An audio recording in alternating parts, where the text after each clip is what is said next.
Hey guys, Nick Espinoza, your chief security fanatic here, and it is Sunday, so we are doing breaches of the week. And before I dive in, I'd like to thank the following people that linked me, messaged me, sent me tips, tagged me, whatever that was. So Dr. Christopher Gay, Chris Fallon, Brock Webb, and Jason Dance. Guys, thank you very much. It always helps me out. And if you have a tip for me, feel free to get it to me in any way, shape, or form, and I'll give you a shout out as well. And with that, let's dive in because this week was insane. And we are going to start with a company called Epic Global.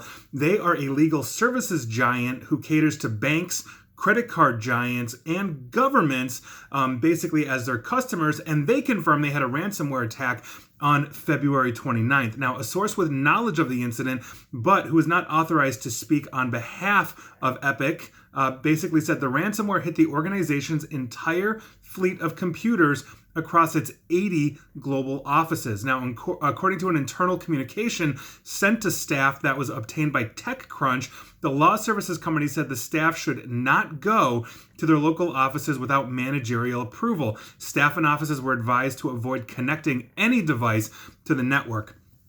The communication also said that staff should, quote, turn off the Wi-Fi on your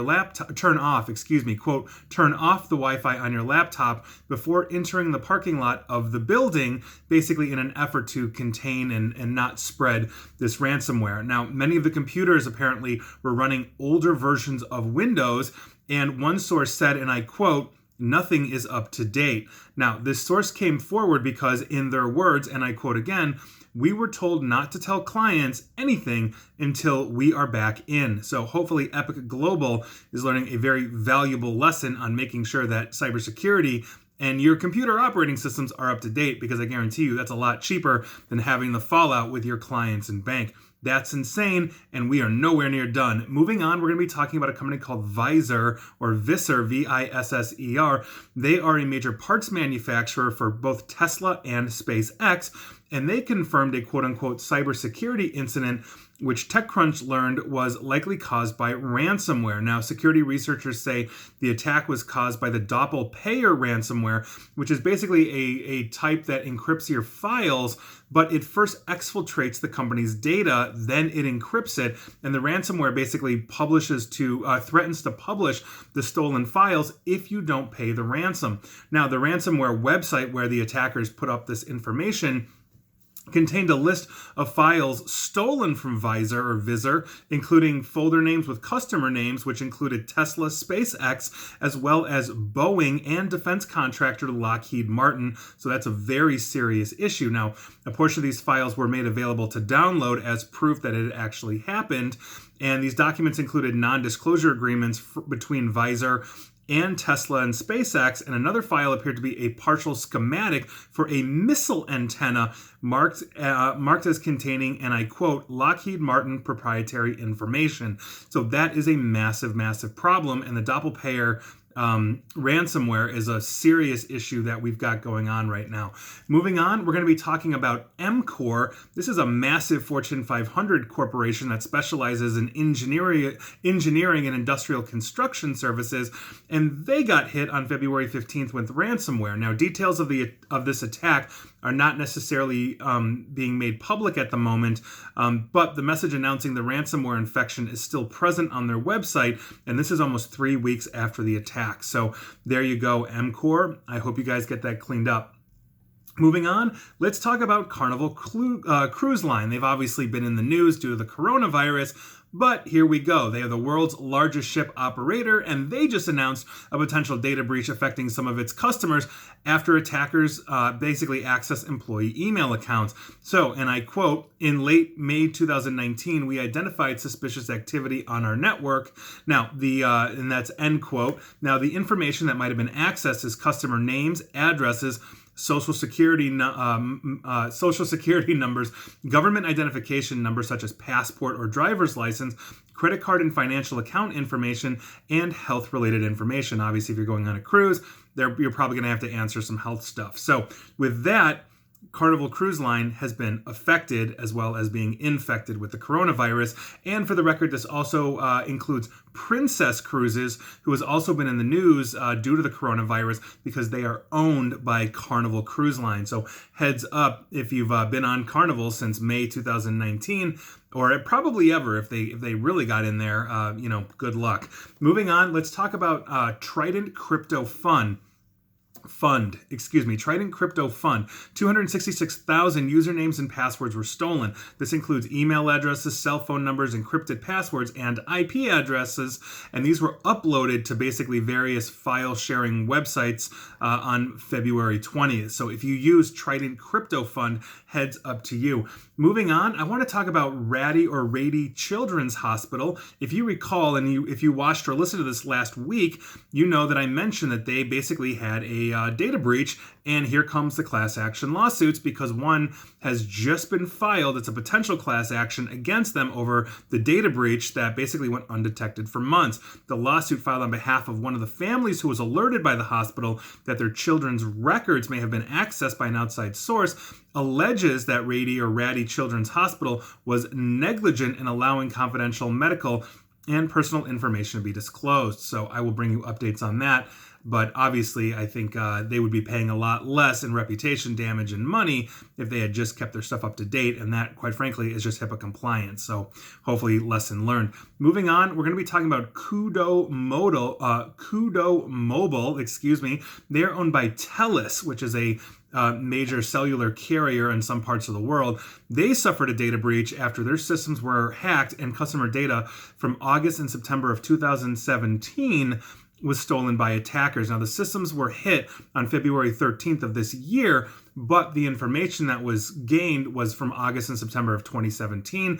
Mobility account number and telephone numbers were hit, which possibly compromises SMS-based two-factor authentication for a lot of their customers. So if you use Kudo Mobile, heads up to you. Moving on, we're going to be talking about a company called Evraz. They're one of the world's largest steel manufacturers and mining operations based out of Russia, and they just got hit with the Ryuk ransomware. This brought down their company's North American branches, which includes steel production plants across Canada and the United States. So hopefully Evraz will be back up and running sooner than later. That's a major issue, and we've seen Ryuk just running wild the last few weeks. Moving on, we're going to be talking about J. Crew. This is a clothing retailer. Now, earlier this week, they reported a data breach notice with the State of California Department of Justice that stated some customer information was, quote unquote, obtained by an authorized party, and this is in or around April of 2019. The possibly obtained info is login credentials, including email address and password. Accessible data also included basically the saved 4 digits of the credit card number, billing address, order number, shipping confirmation numbers, and shipment status of those orders, and this is per the data breach notification. So if you shop at J. Crew, heads up to you. Moving on, we're going to be talking about a U.S. property and demographics database. This is basically, we don't know who owns this right now, according to the researchers, but more than 200 million records containing a wide range of property-related data on U.S. residents was exposed basically to the internet without a password. It was completely unsecure. Now, this included a wide range of sensitive and personal demographic data about residents and their properties. Homeowners were identified, as well as info about their credit ratings, net worth, and income, among other details. So heads up, this is out there and could possibly be used against you if you are one of the 200 million homeowners in the United States. That is a massive data breach, and we are nowhere near done because we have another unknown source that has hundreds of thousands of credit card details from at least 6 Southeast Asian countries that has been leaked online. Now, researchers said they found a series of data breaches involving credit card details issued by some of the top banks in Singapore, Malaysia, the Philippines, Vietnam, Indonesia, and Thailand. So if you have a credit card and you're out of one of those countries, heads up to you. Or if you at least bank there, then I would say heads up to you. Moving on, let's come back to the United States and talk about T-Mobile, one of the major cellular carriers here. They got hit with another data breach. Now, T-Mobile explains that a sophisticated attack was made against its email vendor that led to unauthorized access to basically T-Mobile employee accounts, and some of this contained account information for T-Mobile customers and employees.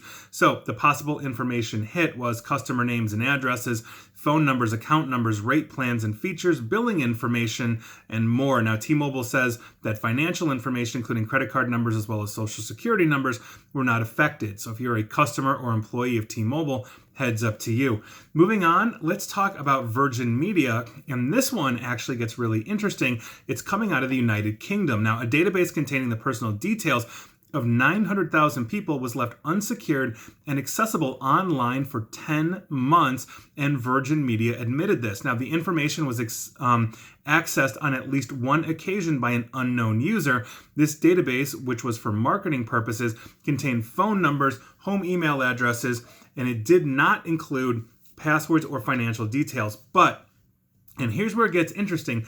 Despite Virgin Media characterizing the access data as limited contact information, both the Financial Times and the BBC reported that the compromised database also included details of some 1,100 customers who had used an online form to request that specific websites be blocked or unblocked. Some of those sites basically were offering content such as porn, gambling, and quote-unquote extreme gore videos. And so for those 1,100 people, that is a very intimate data breach. And if you're using Virgin Media in the UK, heads up to you. And finally, the last thing I want to talk about is car keys. We all know car keys are basically a remote way to get into your car. You can lock, unlock, open your trunk, some of us, all that kind of stuff. But car keys from Toyota, Hyundai, Kia, and Tesla, and we'll get to them, basically have a serious vulnerability. Now, what that vulnerability is actually coming from Texas Instruments encryption system called the DST80 that is integrated into the communication system of how the key talks to the car and vice versa. So an attacker who swipes basically a Proxmark's RFID reader can basically gain access to the device, get enough information to understand what the actual cryptographic value, or let's say the randomized password that moves from the key to the car. Now, by virtue of gaining this access, that would allow the attacker to use that then same Proxmark's device to impersonate the key inside the car, which would basically disable the immobilizer and then let them start the engine and drive away. Now, it's interesting because basically a ton of Toyota, Hyundai, and Kia models were affected, and Tesla Model S was also affected with this, but Tesla has stated the company has pushed out firmware that now takes Tesla off that. And so if you have a Tesla, your key and your car were updated, and that really underscores something that I have been talking about for years, and I've done videos when we had the car blue threat, that was discovered, I want to say 6 months to a year ago or so. But car makers really need to update their vehicles so that these vehicles, quite frankly, are not getting data breached. As we continue to increase car area networks and the computing ability of cars, they're going to become more susceptible to hacking. We've seen videos where researchers have been able to take over a car like a mile away and shut it down or turn or slam the brakes, all this kind of stuff. Car theft is very much on the rise by virtue of being able to clone keys. And every time I've ever gone to a dealer, in let's say the last decade or so, I always ask, do you have an update for the radio, the head unit, the navigation system, anything? And the answer is always no. Makers, with the exception of Tesla, and I think they're leading the way in this, have basically released a vehicle. Oh, it's a Toyota Corolla, 2019. And once it rolls off the lot, they pretty much wash their hands of this. You almost never see updates with this because they don't directly affect the vehicle's performance in terms of, let's say a safety violation that would, let's say, force a recall or possibly create deaths through crashes. But now, as we integrate this computing technology into these cars, I think that needs to be falling under that blanket, because if we're able to get intimate access into the head unit, the radio unit, that then starts controlling and is tied into the computer that now runs, the brakes, the tachometer, the navigation, everything, we have the ability to basically poison that well and possibly drive somebody into a tree or off a bridge or, hit something that they shouldn't, and they lose control of the vehicle. I think that's a very serious issue that we need to discuss, and this is a very serious problem. And so if you drive a Toyota, Hyundai, or Kia, please make sure that you are contacting your manufacturers this, or when you're going back to the dealers for service, that they are giving you some kind of update for this. Odds are you're not going to get it, but the more people push, I think the more they're going to listen. And Tesla, kudos to you for leading the way on this, because one of the things that Tesla does well is continuously update. And they're obviously updating to improve their own software, like their driverless car mode, all that kind of stuff. But that is a very good thing. And so with that, I will leave it there. Were you guys affected? If you're in America and a homeowner, you definitely were. And I think most people, or not most people, but a ton of people in the UK were as well, and just all over. So it's been a crazy week. I hope we're okay. And please like, share, follow me here on Facebook and Twitter at NickAESP. And please feel free to subscribe to me at YouTube as well. And as always, stay safe and stay online. Thanks, guys.